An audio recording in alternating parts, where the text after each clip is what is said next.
Closed captioning for sport fishing on the fly is brought to you by The Frog Boat, inspired by nature, ingenious by design. Morgan Lake is a beautiful little man-made lake up in the central part of British Columbia near Kamloops. It was one of Brian Chan's last programs with the Ministry of Environment before he joined the Freshwater Fisheries Society of British Columbia. It's a great little lake. It is, just like any other trophy lake, barbless, catch and release with a bait ban. So it's Morgan Lake today as we take you sport fishing on the fly.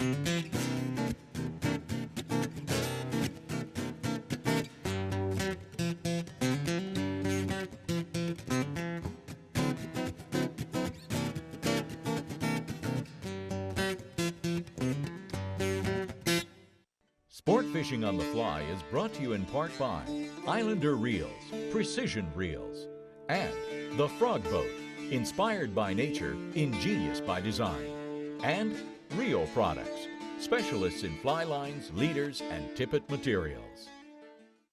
We just got out on the water, Don, and I'm just putting down the lake looking for a few fish that are splashing or rolling. And it could be windy today, and I want to get down to the calmer part of the lake today where we've got the perfect riffle. And we can fish both flies under indicators or flies with wet lines. And I had earlier had reports that there were fish more concentrated down this far into the lake. So it's a good time just to cruise down and have a look around. Okay, so just looking around and finding what we can find. Yeah, it's late fall. Yeah. We're in middle of October now, and the water's cooling down. I can tell by how you're wrapped up. There you go. It's 46 degrees Fahrenheit, Yeah. and that's good. Good, excellent. That's good temperature. They should be happy. We got down to the east end of the lake, and we saw a fish move on the other side of the lake from us right now, and this is a perfect riffle on the water for wind drifting with strike indicators. The fresky riffle. The fresky. And I think we should move over there, because in the fall, when you see a fish move, we should be moving. It's not like the spring where there's hatches for them to key on.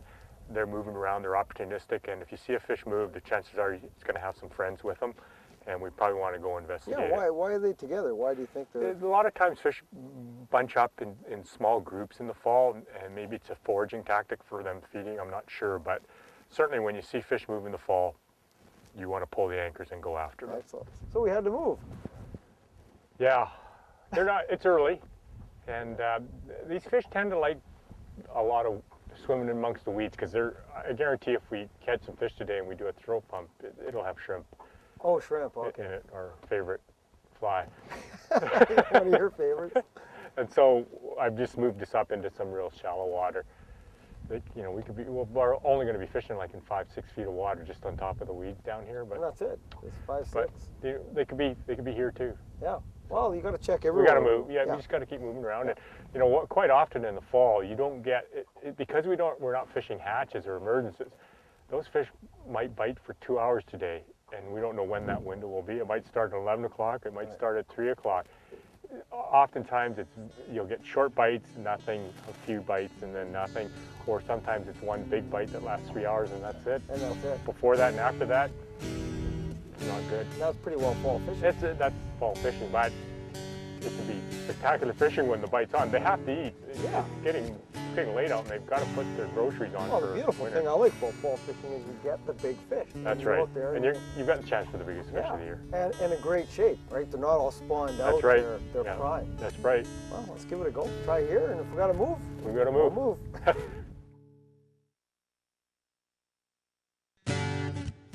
We found them. Got the channel marker, it found them.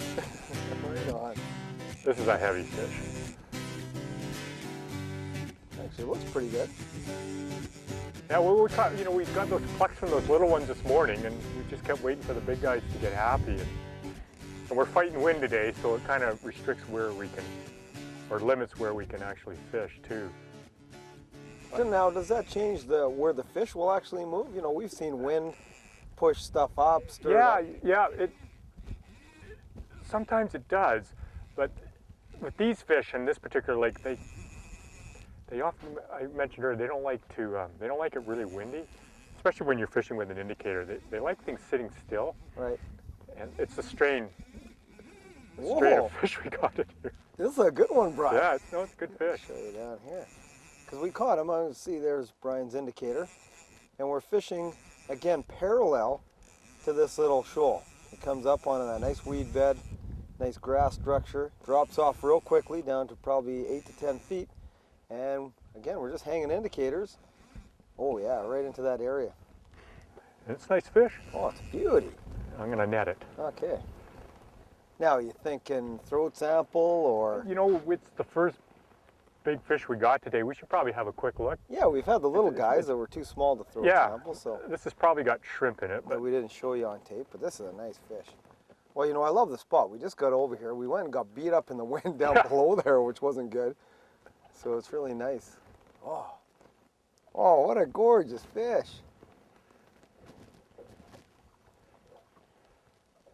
You know, you're telling me too, when this really trophy fishery gets going, these fish are going to be up to 10 pounds, aren't they? It's going to be a great, great one. And it's a newly created lake, you were saying. You guys just created it, essentially. This was, we created this lake about, the fishery about 5 years ago by diverting water from upstream lakes, Tonquin Layton lakes, to fill it to get enough water in here to support a fishery. And so it was a fishless lake before, so it was our opportunity to create another trophy lake. Oh, beautiful. And it's been well received. Oh, I guess. Yeah, we're going to show everybody this one. That's, you know, first fish of the day. We've been out here fishing for about an hour now. Things have been slow up until now, but then again, we've dealt with the wind. We got out here fairly early. And this is nice.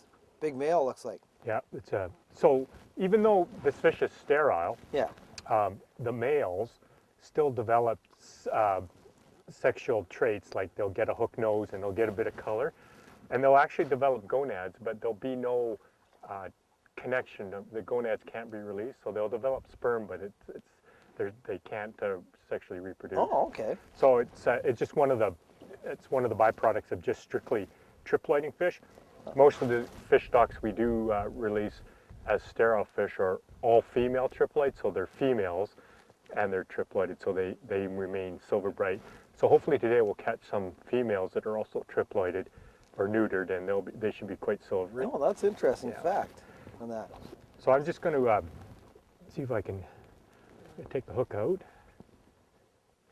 Yeah, that's a nice fish. Very nice fish. Healthy size. And I'm just going to it's a beast. I'm just going to get the water out of that tube and slide it in there. And he's not eating. You know, I could tell fish aren't eating a lot right now because that the pump was really, like when I put it into its esophagus, it was really tight. The muscles were tight. And it's just telling me they're not eating a lot. They're not eating much. So, but I'll just hold them up for a quick look. Oh, nice fish. Nothing wrong with that. Oh, that's gorgeous. How big would you say that guy is? How many pounds? It's probably just under 4 pounds. Yeah. But so I'll let him go. Yeah, you betcha. Yeah, he gave you a great fight. Oh, look at him going. Beautiful. Unreal, Brian. Good. We finally got one. Good job. We're well, good. You know what? Now I'm going to have to change over to the old indicator. And you throw in the bulldog pattern out there. This is a perfect location because we can hang them just off the edge of the cattails where they're dropping off, and these fish are cruising back and forth. But just to have a quick look at that. I don't think I got anything out of its throat. Well, let's check it out and see if you have anything. Well, there you go. I'll make a liar out of me. They do have. He's got 3 high-lella shrimp. They're all alive, and there's one damselfly nymph in there. Next year's nymph. Interesting. And everything's live. They're wheeling around in there. So he has been eating. A little bit. That's a good sign. Maybe they'll eat more today. It's not quite lunchtime. That's right. It's cool. Right on. So what do you got, Brian? Well, I hooked a little one. What I did was I just decided to flip a cast out and wind drifted out in deeper water because we've been seeing the odd fish jumping, and I thought maybe they'd be higher in the water because I know out where I was casting, it's well over 23 feet deep, and I'm only hanging 10 feet down. So the fish are looking up. It's got bright sunlight today, and the water's clear. So what we got here is this is a 1.5-year-old blackwater rainbow trout. So this fish was stocked this spring by the Freshwater Fish Society as a yearling, and it was about that long. So that was in April of this year, and it's now October, and just look at the growth. And that's in one, so that time frame, it's growing that much. Yeah, so they're growing well. Oh, hang on here. Now obviously that's a measure of the aquatic system. Yep. So let's go. Oh, he went back in the net. Just to show you how, Yeah. and they're bigger than this even for this age group, but that's how much they've grown in less than 6 months. That's a triploid blackwater, so that's got the potential because the lake is catch and release. Yeah. It's going to grow and grow. And how big do you think that guy can get? Oh, they'll reach in excess of 10 pounds. 10 pounds. And they'll live for 7 to 8 years. And so they're just my kind of fish. Unreal, yeah. Like they're everybody's kind of fish. We got another fish here. Yeah, we just On the went leech. And I'm going to do a quick throw pump on this guy. Are you? Okay. Because we're desperate. We need to find out if they're eating.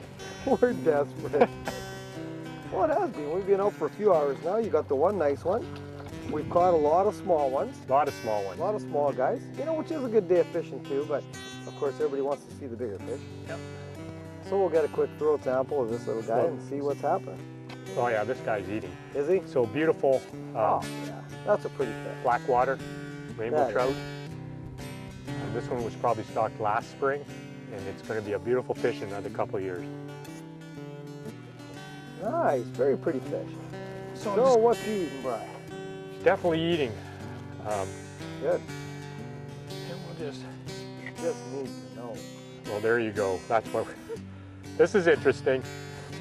So this fish has eaten one large bloodworm or cronid larva. It's still wiggling around, and the rest are zooplankton.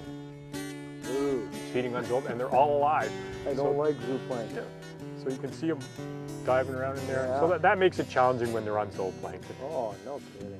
But look at the size of that cronid larva, that bloodworm. That's a big one. It's a big one. Look, it's huge. Man. Oh well. Well, maybe we'll try a bloodworm. Yeah. Well, at least that fish was eating. Yeah. There's That's a good sign. actually, it's kind of neat. There's 2 species. There's Cyclops and Daphnia, 2 different species zooplankton in there. The little guys. But I'm not using anything that small. Yeah, no kidding. Size 32. On the black leech. The black leech, hanging about 10 feet down. Just Nice. drift. Oh, it's not bad. Oh, it's not bad. It jumped. Nice. So I want you to put things in perspective on our day so far. It's about 3 in the afternoon. We've been out here about 5 hours. And you know, how would you call it? We've caught we've caught a lot of fish though, like a lot of little ones. And if I lose this one, I'm going in. Yeah, that's it. It's been a tough day, but It not has. every day's banner, right? You got to work for them, and Yeah, that's Well, that's a nice fish. Yeah. we'll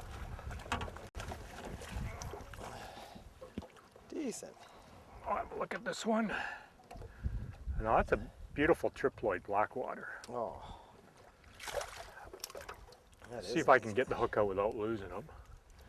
Don't lose them, Bry. Um, Fish are critical today because it has been a tough go. Whoa. Got it right. Whoa, whoa. Oh, I'm nervous. Got you all Fly's worried. out. I got the fly out.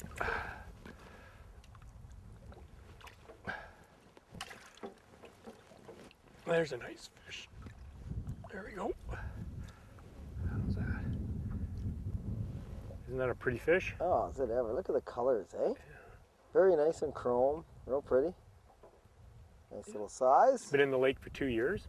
2 years, that's about 2-year-old? Yeah, 2.5 years old. It'll be 3 years old next spring, and it's going to live for another 4 years in the lake. So, man, it's going to be big. It is going to be big. So we'll let him go. Yeah, let's let him go. Excellent. You got him on what? The leech? Black leech again? Just a very drab, all black. Yeah. All black leech. Loop knot again. And a black bead. Just moved to a new area, and that's all we're doing. We're just moving around today. We got to find fish that are.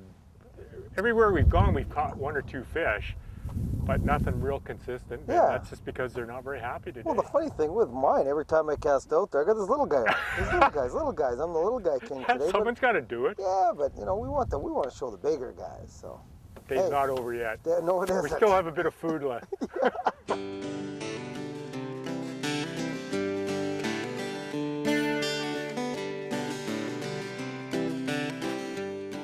As you may have noticed over the years on Sport Fishing on the Fly, we don't like to do a whole bunch of complicated patterns.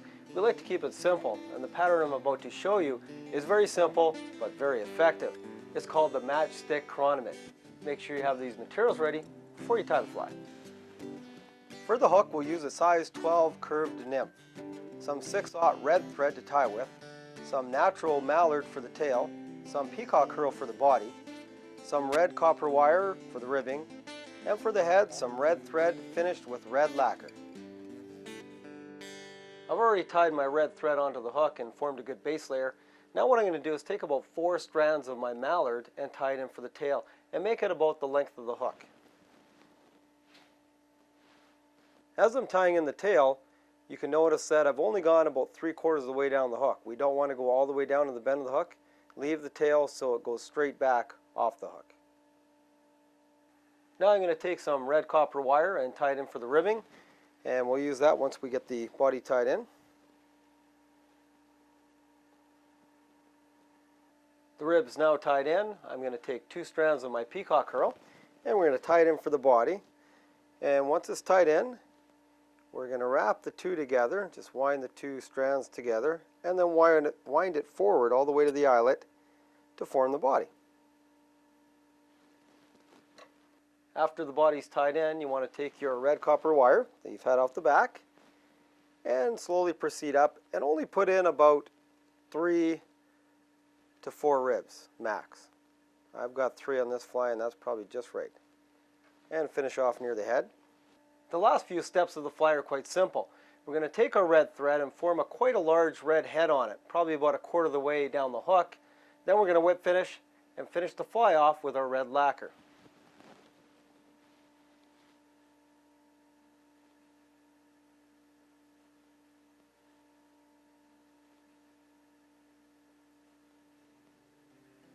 So there it is, the matchstick. Now the thing to remember when you're tying this pattern is keep the head the same size as the body and allow that mallard to hang straight down to give it that thin chronomid look. 2 casts later again. It's pretty good. It's really They're in good. here. They're They're starting to eat. They are. We could get a real big one yet today. How big? Bigger than 12 inches. Well, yeah. You know. Oh. Whoa. Oh, Oh, yeah. Nice. And you know, we have the identical conditions we had earlier. You know, it's windy. Windy, it's still calming down still a bit. cool. I mean, it's just, Oh, that's a nice fish. you know, what's changed? Absolutely nothing. It's just they're decided to be The happy only and thing that's hungry. changing is the light levels are down. All right. Maybe they weren't happy with, it's been so cloudy the last 8-9 days. Maybe this bright sunlight has really put them off. Yeah, and plus I think you make a valid point where it is darker and we're using a darker pattern, right? You went with all black. Makes sense. I'm gonna do a throat pump just to see if these fish are actually eating now. Sure. Get them turned around. Nice fish. Some water in the tube, fill it, and then empty it. Press it about halfway. Slide it in, back it out. And I think it looks like zooplankton. So plankton. Well, let's see that guy. Oh, that's But There's a well-conditioned fish. Isn't that gorgeous? Shrimp, look at that. No zooplankton. This is All good. shrimp. Yeah, all It's little shrimp. scuds. So this is good because we know they're starting to eat now. They're all live, swimming around. Ah, okay. It's not a lot of them. You know what I mean? It should be full this time of year, but Hey, that's still good though. we're going to take what we can get. Darn right. It's a good Well, sign. you gonna go to a shrimp? No. Not yet. You first. Oh no, I'm gonna actually put my indicator back out and go right back in there.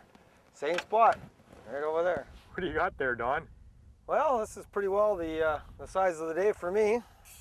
Right here, this is it. This is what I've been getting all day. And I'm gonna thank you for this because you stalked them, didn't you? I don't know. But here, whoa, here they are, the little guys. So we're put in. Sure you don't want the landing net? Oh, you know what? I should. I'm just gonna hold them up and then let them fall off here. But that's it. There's my fish of the day. But That's you know, we got to have small ones in order to get big Oh. ones. Yeah, you're right. I'm just gonna try to pick them off. But that's it. Some days, you know, you were fortunate enough to get a few nice size ones. Everything, same leech pattern, everything else. That was my size today. Some days, nothing you can do about it. It's just the That's way right. it is. But I'm gonna, you know, I've got about another 10 minutes. I'm gonna keep trying. I'm gonna keep trying. Sounds good. So what'd you think of the day? You know, we're running out of time. There are still some fish moving around, but what'd you think of the day in general? Well, it's often typical fall days are either red hot or it can be quite spotty. Today was quite spotty, but I think, you know, we're dealing with falling barometer and some pretty nasty wind. Yeah, and you were working hard today. You know, you had the indicator out. You're giving it your all. I was playing around, got my indicator out once in a while, tried some wet Yeah. fly. It was That's tough right. going. I got a bunch of little fish. You got some nice ones we showed everybody. Yeah, and we, you know, we had to move. We pulled a lot of anchor today. We covered, no, and this is serious. We covered the entire lake, essentially. We had to. And you know, we found 2 or 3 fish every place we pulled into. Yeah. First couple of casts, you got to fit, and Yeah. then we moved again. We wait Yeah. 15, 20 minutes, move again. So when you come out here, in the fall especially, be willing to move around. You Yeah. have to. You got to be willing to move, and you got to wait. You got to prepare to stay the day. How many flies did you go through? Too many. Too many. Too many. About 15, Probably 20? 15 patterns 15. that I know are all good fall patterns. Right. And you know, they seem to like black today. That was the most common color. And what about depth? We varied depth from 5 feet to 15, 17 feet. Yeah, it's We went searching, tried everything. yeah. So if you want a successful day, especially in the fall, take all these tips. Hopefully it's enjoyable for you. When you're out here, definitely take care. Conserve our waters like they got a beautiful lake here. Brian's done a great job kind of leaving your legacy, as you'd say. It's your own little lake, So last big project I did work for the ministry. which I think is very cool. And we'll see you next time when we take you sport fishing on the fly. Thanks again, Brian. To watch all our latest Sport Fishing on the Fly episodes and to order Sport Fishing on the Fly merchandise, head to www.sfotf.ca. And if you would like to book an adventure like this one shown, head to ontheflyadventures.ca and book yourself the trip of a lifetime.